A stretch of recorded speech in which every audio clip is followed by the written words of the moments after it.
प्यारे तुलबा व तालिबात, अस्सलाम वालेकुम। उम्मीद है आप सब खैरियत से होंगे। हम लोग हमारी साइंस की किताब का सबक नंबर 5 और उसका चौथा हिस्सा पढ़ रहे हैं। इससे सबक का नाम है हमारी बुनियादी इकाई। अब हमारी बुनियादी इकाई के बारे में इससे पहले की 4 वीडियोस में आपको बाकायदा बहुत सारी मालूमात फराहम कर दी गई है, जिनमें सबसे पहले बुनियादी इकाई है खुलिया। तो खुलिये की तारीफ़ के खुलिये जितने भी जानदार है वो एक सेल से बने हुए हैं और बहुत सारे सेल से मिलकर बनते हैं और काम करते हैं। उसके बाद सेल की इजाद कैसे हुई?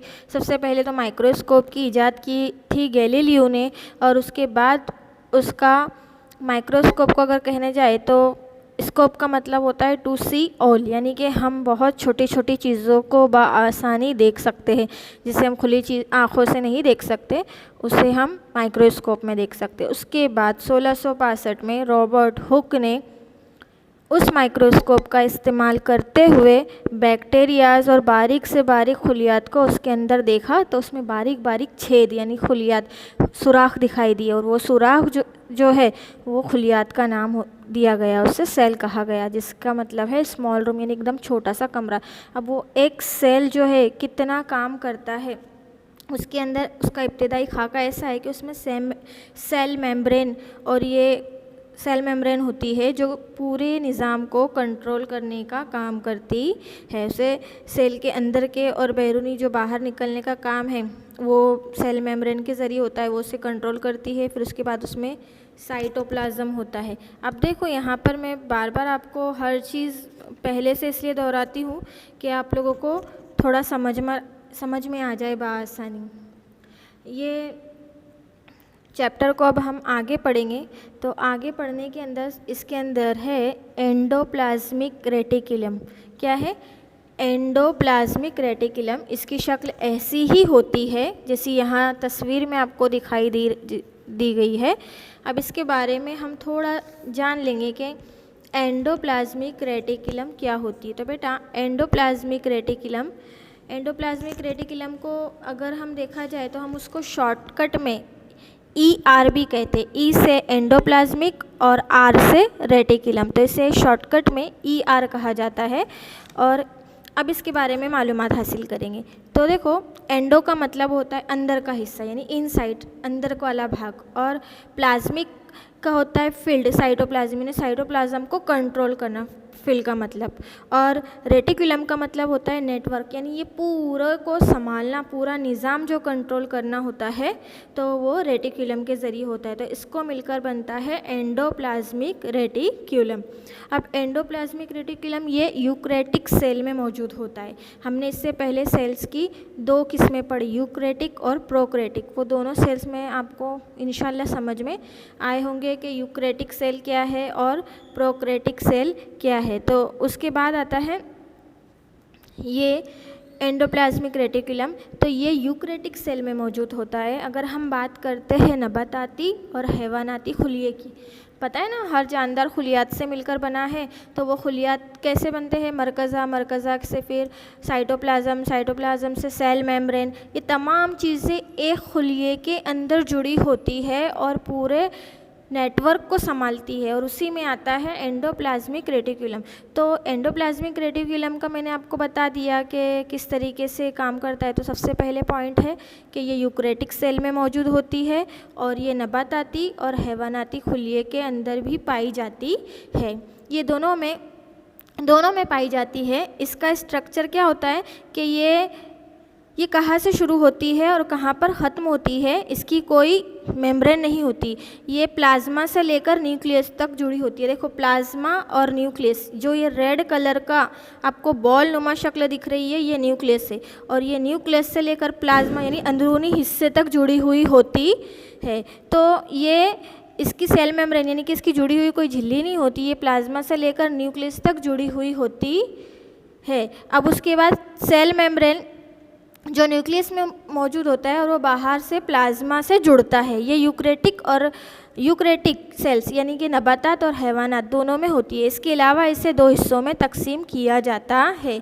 एक है रफ एंडोप्लाज्म और दूसरा है सॉफ्ट एंडोप्लाज्म। जैसे कि कोई भी चीज़ की दो किस्में होती है ना, तो इसी तरीके से एंडोप्लाज्म रेटिकुलम की भी दो हिस्से हैं। तो दो हिस्सों में है, एक सॉफ्ट और एक है रफ। सॉफ्ट का मतलब तो आप समझते होंगे नर्म, और रफ का मतलब यानी खुरदुरा सख्त। तो जो रफ एंडोप्लाज्म होता है वो बाहर का हिस्सा होता है, जो दानेदार होता है, सख्त होता है, जो खुलियात की वजह से सख्त हो जाता है। और दूसरी तरफ उसमें कोई खुलियात बारीक हिस्सों से नहीं होते।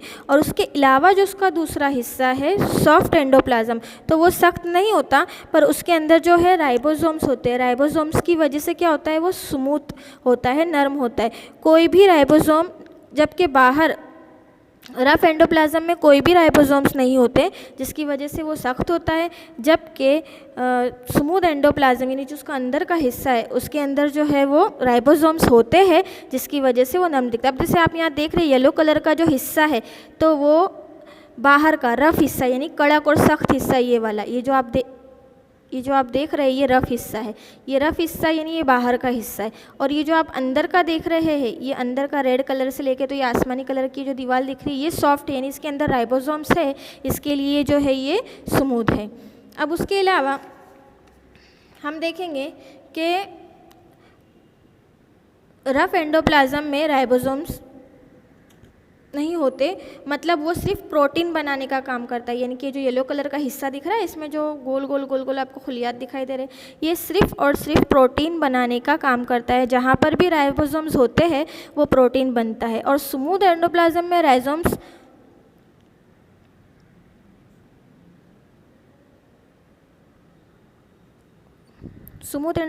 राइबोसोम्स नहीं होते, तो मतलब वहाँ प्रोटीन नहीं बनेगा। यहाँ पे गलती हुई है, यहाँ पर होते हैं।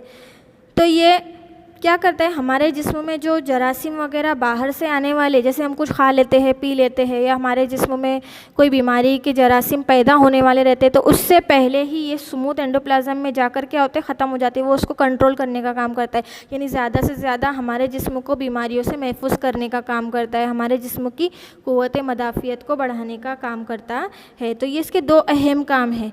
तो बीमारियों से पैदा करने वाले जरासीम को ख़त्म करने का काम कौन करता है, स्मूथ एंडोप्लाज्म। और बाहर से हिफाजत कौन करता है, उसकी रफ एंडोप्लाज्म। इससे ज़ायद काम वो करता है, जैसे मैसेज पहुंचाने का, या दिमाग तक हमारे जिस्म में कौन सा अमल हो रहा है, वो अमल को पहुंचाने का काम कौन करता है, स्मूथ। यानी जो ये अंदर का हिस्सा है, ये स्मूथ एंडोप्लाज्म जो है, ये मैसेज पहुंचाने का काम करता है। जबकि रफ एंडोप्लाज्म जो है वो सिर्फ बाहर को सख्त करता है, यानी कि सिर्फ प्रोटीन पैदा करता है। उसके बाद आता है मरकज़े में ये सब होते, तमाम अफ़आल जो जानदार करते हैं वो मरकज़े से कंट्रोल होते। उसमें एंडोप्लाज्मिक का ये नालियों का एक जाल होता है, यानी गुच्छादार नालियाँ होती हैं ना, ऐसा जाल होता है। इसमें अलग अलग मादे होते हैं और वो दूसरे से हरकत करते हैं, और दूसरों से हरकत करने के बाद वो माइटोकॉन्ड्रिया, ये खुली तवानाई का फराहम करता है, एक हिस्सा है ये। तो वो हिस्से से वो खुली हुई तवानाई को फराहम करके आगे ले जाने का काम करता है। अब है सेल ऑर्गेनल्स। अब सेल ऑर्गेनल्स क्या है, ये खुली उज़ूचे से उर्दू में कहेंगे खुलवी उज़ूचे, इसकी शक्ल भी यहाँ दिखाई जा रही है।